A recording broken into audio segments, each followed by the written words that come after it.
হামের ভয়াবহ প্রাদুর্ভাব আর শত শত শিশুর মৃত্যুতে এক সংকটময় পরিস্থিতি সৃষ্টি হয়েছে দেশে। সরকারের নিয়মিত টিকাদান কর্মসূচিতে স্থবিরতা আর অব্যবস্থাপনার অভিযোগ তুলে আন্দোলনে নেমেছে বাংলাদেশ কমিউনিস্ট পার্টি সিপিবি। তাদের দাবি, অন্তর্বর্তীকালীন সরকারের প্রধান এবং তার স্বাস্থ্য উপদেষ্টার গাফিলতিতেই ভেঙে পড়েছে দেশের জনস্বাস্থ্য সুরক্ষা কবচ। এখানে তো জনগণের কথা নাই, এখানে তো গোপন চুক্তি হচ্ছে আমেরিকার সাথে, তার বিরুদ্ধে কথা বলতে দেওয়া হচ্ছে না। রাজধানীতে স্বাস্থ্য অধিদপ্তরের সামনে আয়োজিত বিক্ষোভ সমাবেশে ক্ষোভ প্রকাশ করেন সিপিবি নেতারা। প্রকৃত তথ্যের সঙ্গে সরকারি হিসেবের ব্যাপক গরমিল নিয়ে অসন্তোষ প্রকাশ করেন তারা। আমরা কমিউনিস্ট পার্টি মনে করি এই পরিস্থিতির জন্য দায়ী বিগত অন্তর্বর্তীকালীন ইউনূস সরকারের প্রধান ও তার স্বাস্থ্য উপদেষ্টা এবং অন্যান্য কর্মকর্তাবৃন্দ। তাদের অবহেলার কারণে আজকে শত শত শিশুর প্রাণহানি হয়েছে। আমরা সুস্পষ্টভাবে তাদের শাস্তি দাবি করছি। এই হামের টিকার জন্য কে দায়ী? কে হামের টিকা কিনতে দেয়নি? ওই ইউনূস সরকার এবং তার যে স্বাস্থ্য উপদেষ্টা নূরজাহান বেগম। কিন্তু আমাদের সরকার এদের ব্যাপারে কোনো মুখ খুলছে না।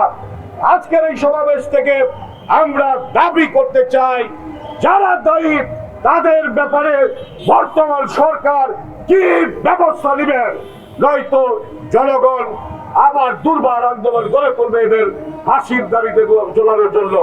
আমাদের বন্ধু বান্ধব বলছেন শিশু মৃত্যুর কারণ হলো টিকা দেওয়া হয় নাই আর তার ভিটামিন এবং প্রোটিনের অভাবে শিশু এইভাবে গণহারে মরছে।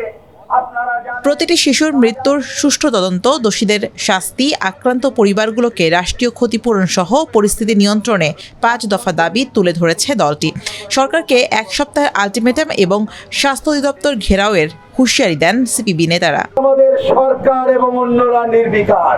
একটা পার্লামেন্ট আছে, সেখানে এটা নিয়ে আলোচনা হলো না।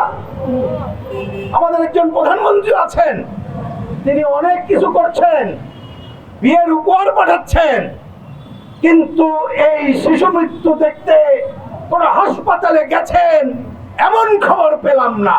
আজকে এইটা যাতে যারা আক্রান্ত হয় তাদের জন্য এটা করতে হবে, এটা করতে হবে। কোভিডের সময় যেরকম জরুরি অবস্থা জারি করে বলা হয়েছিল, শুনেছেন? শুনি নাই।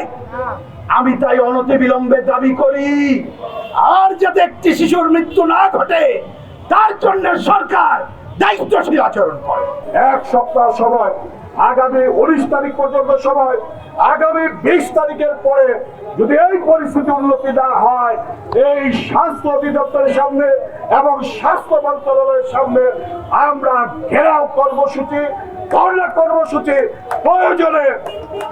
প্রয়োজনে সারা বাংলাদেশের জনগণকে নিয়ে আমরা আন্দোলন সংগ্রাম করে তুলব।